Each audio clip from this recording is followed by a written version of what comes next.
নমস্কাৰ বন্ধুসকল 2025 বাবে ডিব্ৰুগড় ইউনিভাৰ্চিটি ইতিমধ্যে তেওঁলোকৰ যে বিএড পাঠ্যক্ৰম আছে তাৰ বাবে এপ্লিকেশ্যনৰ বাবে যেটো নটিফিকেশ্যন আছে তো নটিফিকেশ্যন অলৰেডি ৰিলিজ কৰিছে যোৱা এপ্ৰিল মাহৰ 30 তাৰিখে আৰু আজিৰ এই ভিডিঅ'ত আমি এই নটিফিকেশ্যনটোৰ যিখিনি জানিবলগীয়া ইম্পৰ্টেন্ট তথ্য আছে এই তথ্যখিনি আলোচনা কৰিবলৈ ওলাইছো গতিকে আশা কৰোঁ ভিডিঅ'টো আপোনালোকৰ বাবে উপযোগী হ'ব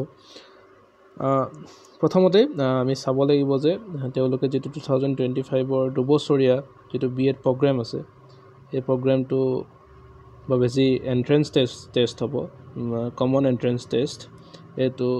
জুলাই মাহৰ 12 তাৰিখে হ'ব বুলি তেওঁলোকে নিৰ্ধাৰণ কৰিছে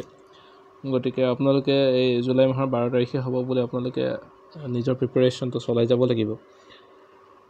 নটিফিকেশ্যনটো এবাৰ চোৱাটো ইম্পৰ্টেন্ট কাৰণ এটা কেইটামান ক্ৰিটিকেল পয়েন্টস আছে যেটো আপুনি এপ্লাই কৰাৰ আগত আপুনি জনাটো খুবেই ইম্পৰ্টেন্ট গতিকে প্ৰথমতে যি এলিজিবিলিটি ক্ৰাইটেৰিয়া ফৰ এডমিশন দিছে যে candidate with at least 50% marks in aggregate either in the bachelor or master degree in science social science and humanities গতিকে সায়েন্স সোশিয়াল সায়েন্স এণ্ড হিউম্যানিটিজৰ যিখিনি ষ্টুডেন্ট আছে তেওঁলোকৰ বাবে যেটো এগ্ৰিগেট মাৰ্কস লাগে এটো হ'ল 50% in either bachelor degree or master degree But এটা tricky point আছে যে যিখিনি সায়েন্স এণ্ড ম্যাথমেটিক্স ব্যাকগ্ৰাউণ্ডৰ হয় তেওঁলোকৰ বাবে এই যেটো কোৱালিফাইং মাৰ্কস হ'ব এটো কিন্তু 55% হ'ব গতিকে মন কৰিব লাগিব যে আৰ্টছৰ মাথাত হিউম্যানিটিজ সায়েন্স এণ্ড সোশিয়াল সায়েন্সৰ কাৰণে যেটো আছে গতিকে তেওঁলোকৰ বাবে হ'ব কি 50% মাৰ্কস কিন্তু সায়েন্স এণ্ড ম্যাথমেটিক্স যদি ইকুইভ্যালেন্ট আপোনাৰ স্পেশালাইজেশন হিচাপে আছে গতিকে তাৰ কাৰণে কিন্তু আপোনাক লাগিব 55% মাৰ্কস তাতে আৰু এটা পইণ্ট আছে যে candidate securing 50% marks or equivalent grade point or more in the honors or major subject but less than 50% in aggregate in all the courses or papers of the bachelor degree will not be eligible for admission to B.Ed programs গতিকে এটা tricky point যে আপোনালোকে আপোনাৰ যদি অনাৰ্সত 50% marks আছে কিন্তু আপোনালোকৰ pass course বিলাকৰ যদি মাৰ্কসটো এগ্ৰিগেট কৰি যদি আপোনালোকৰ 50% মাৰ্কস নাই তেতিয়াহলে কিন্তু আপোনালোকে এই কোৰ্সটোৰ বাবে এলিজিবল নহব আৰু এটো অনলি এপ্লিকেবল ফৰ ব্যাচেলৰ ডিগ্ৰী মন কৰিব এটো ব্যাচেলৰ ডিগ্ৰী বাবে বুলিহে এটো লিখিছে গতিকে এটো মাষ্টাৰ ডিগ্ৰীৰ ক্ষেত্ৰত এটো ক্যালকুলেশন কৰা নাযাব গতিকে আপোনালোকে মন কৰিব কথাটো Our candidate must clear the B.Ed common entrance test conducted by Dibrugor University for that academic session. গতিকে 50% মাৰ্কসে হ'ব 55% মাৰ্কস আপোনাৰ একাডেমিক্সত থাকিলে নহব আপোনালোকৰ যেটো কমন এন্ট্ৰেন্স টেষ্ট আছে হেতুত আপোনালোক কোৱালিফাই কৰিব লাগিব ৰিজাৰ্ভেশনৰ ক্ষেত্ৰত কথা কৈছে যে statutory reservation policy of the government of Assam shall be followed যে গভৰ্নমেন্ট অফ আসামৰ যেটো স্ট্যাটুটৰী ৰিজাৰ্ভেশন পলিসি আছে যেটো schedule caster বাবে 7% reserved ST plain বাবে 10% reserved ST hills or বাবে 5% OBC MOBC সকলৰ বাবে 27% reservation আৰু EWS economically weaker section or student খিনিৰ বাবে 10% reservation ৰ যি ব্যৱস্থা আছে সেই ব্যৱস্থাই এই এন্ট্ৰেন্স টেষ্টত ডিব্ৰুগড় ইউনিভাৰ্চিটি মানি চলিব গতিকে আপোনালোকে হেতু হিচাপে আপোনালোকৰ মাৰ্কসটো পাব লাগিব ৰিলেক্সেশনৰ কথাটো আছে যে যেটো এলিজিবিলিটি ক্ৰাইটেৰিয়া ক্ষেত্ৰত 5% মাৰ্কস এটা ৰিলেক্সেশন আছে কাৰ কাৰণে যে ST SC OBC MOBC আৰু PWD ক্যান্ডিডেটছৰ কাৰণে আৰু এটা পইণ্ট দিছে যে যি সকলে অলৰেডি 5 ইয়াৰ্স মিনিমাম 5 ইয়াৰ্সৰ যি সাৰ্ভিস টিচিং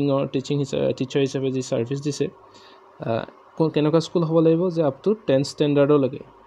থকা এখন সেকেন্ডাৰী এডুকেশনৰ স্কুলত যদি সাৰ্ভিস দিছে তেতিয়া হলে তেও এই যেটো ৰিলেক্সেশন আছে ৰিলেক্সেশনৰ এলিজিবল হ'ব কিন্তু মন কৰিব লাগিব এই দুইটা ৰিলেক্সেশন কন্ডিশনৰ যিকোনো এটাহে এট এ টাইম এভেইল কৰিব পাৰিব তাৰপিছত application procedure for the B.Ed CET 2025 এটো এপ্লিকেশন ষ্টাৰ্ট হৈছে আপোনাৰ মে মাহৰ 5 তাৰিখৰ পৰা আৰু এটো চলিব 25 মে 2025 গতিকে আপোনালোকে এই ষ্টেপলৈতে 20 দিন সময়ৰ ভিতৰতে আপোনালোকে এপ্লাই কৰিব লাগিব এপ্লাই বাবে গোটেই প্ৰচিডিউৰটো আপোনালোকে পাব ডিব্ৰুগড় ইউনিভাৰ্চিটিৰ যি অফিচিয়েল ওয়েবসাইট আছে www.dibruac.in তাতে আপোনালোকে এই বিষয়ে গম পাব আপোনালোকে ৱেবছাইট ভিজিট কৰিলে আপোনালোকে এপ্লিকেশ্যনৰ গোটেই প্ৰচেছটো আহি যাব ইয়াৰ বাবে প্ৰয়োজন হ'ব আপোনালোকক 1000 টকা আপোনালোকে পঠিয়াব লাগিব ডিব্ৰুগড় ইউনিভাৰ্চিটিত অনলাইন পেমেণ্ট হওক ইণ্টাৰনেট বেংকিঙৰ জৰিয়তে The candidate shall have to take a printout of the admit card and bring the same. এটোটো আপোনালোকে সকলোৱে জানে যে এক্সামৰ সময়ত আপুনি এখন এডমিট কাৰ্ড লৈ যাব লাগিব কিন্তু এটা ইম্পৰ্টেণ্ট কথাটো হ'ল যে ইয়াতে আপোনালোকে এপ্লিকেশ্যন প্ৰচেছ বা এন্ট্ৰেন্স টেষ্টৰ বাবে যেটো প্ৰচিডিউৰ আছে সেই প্ৰচিডিউৰটোৰ ক্ষেত্ৰত আপোনালোকৰ কোনো ডকুমেণ্ট ভেৰিফিকেশ্যন নহয় আপোনালোকে ইয়াতে কিছুমান আপোনালোকে ভুল ডকুমেণ্টছ দি হওক বা ভুল ইনফৰমেশ্যন দি এপ্লাই কৰিলেও আপোনালোকৰ একো প্ৰব্লেম নহয় আপোনালোকে এন্ট্ৰেন্স টেষ্টৰ বাবে এলিজিবল হ'ব বাট পাছ যদিও আপোনালোকে পাছ কৰে কিবা ভুল তথ্য বা এলিজিবল ক্ৰাইটেৰিয়া আপোনালোকে মানে এচিভ নকৰাকৈ যদি কিবা এপ্লাই কৰি আপুনি পাছো কৰে কিন্তু আপোনালোকে যি এডমিশ্যনৰ সময়ত যি বিভিন্ন কলেজবিলাকত আপোনালোকে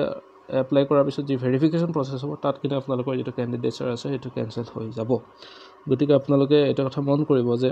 কোনো ভুল তথ্য বা এলিজিবিলিটি ক্ৰাইটেৰিয়াটো সম্পূৰ্ণৰূপে চেক নকৰাকৈ যাতে এপ্লাই নকৰে যেহেতু কলেজবিলাকে আকৌ তেওঁলোকৰ যেটো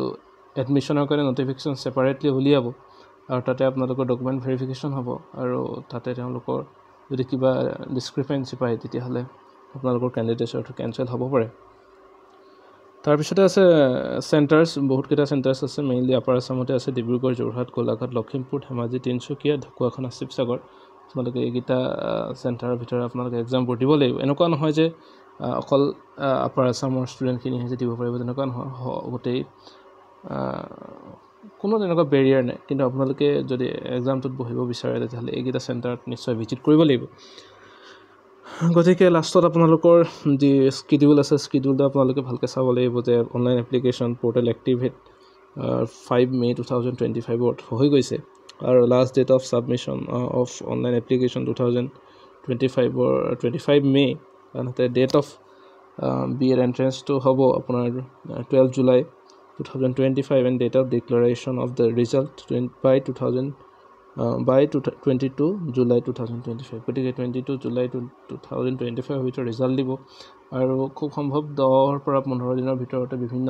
যি ইনষ্টিটিউচনছ আছে ইনষ্টিটিউচনছবিলাকে তেওঁলোকৰ এডমিশ্যনৰ বাবে নটিফিকেশ্যন পুনৰ সেপাৰেটলি জাৰি কৰিব আৰু আপোনালোকে সেই নটিফিকেশ্যনৰ জৰিয়তে বিভিন্ন ইনষ্টিটিউচনছবিলাকত আপোনালোকে এপ্লিকেশ্যন ফৰ্ম ফিল আপ কৰি এডমিশ্যন প্ৰক্ৰিয়াৰ মাজত সোমাই পৰিব গতিকে ডিব্ৰুগড় ইউনিভাৰ্চিটিৰ আণ্ডাৰত কোন কেইখন ইনষ্টিটিউচনছ আছে আমি পৰৱৰ্তী ভিডিঅ'ত আপোনালোকক জনাম যেহেতু ইয়াত বহুত কেইখন গভৰ্ণমেণ্ট আৰু প্ৰাইভেট ইনষ্টিটিউচনছ আছে মই কওঁ যে আপোনালোকে যদি ভাল এটা মাৰ্কছ কেৰি কৰে মানে এণ্ট্ৰেন্স টেষ্টত গতিকে আপোনালোকে গভৰ্ণমেণ্টৰ যি মানে বিএড কলেজ আছে লগতে ডায়েটছ আছে সেইবিলাকত আপোনালোকে এডমিশ্যন ল'ব পাৰিব আৰু খুব এটা মিনিমাম পইচাতে আপোনালোকৰ কোৰ্চটো সম্পন্ন কৰিব পাৰিব গতিকে আশা কৰোঁ আপোনালোকে সেই কথাটো ধ্যান ৰাখি আপোনালোকে যিমান পাৰে পৰীক্ষাটো ভালদৰে দিবলৈ চেষ্টা কৰিব গতিকে ইমানখিনি আছিলে যেটো আমাৰ এডমিশ্যন প্ৰচেছটো বা এপ্লিকেশ্যন প্ৰচেছটোৰ বিষয় গতিকে পৰৱৰ্তী পৰ্যায়ত আমি বিএড এণ্ট্ৰেন্সৰ যিখিনি ইম্পৰ্টেণ্ট টপিক আছে সেইখিনিত লৈ আহিম লগতে বিভিন্ন ইনষ্টিটিউচনত কিমান সিট আছে ক'ত কিমান এডমিশ্যন ফিজ হয় কেনেকৈ এডমিশ্যন ল'ব পাৰি এই বিষয়ে আপোনালোকক মই জনাবলৈ চেষ্টা কৰিম গতিকে থ্যাংক ইউ ইমান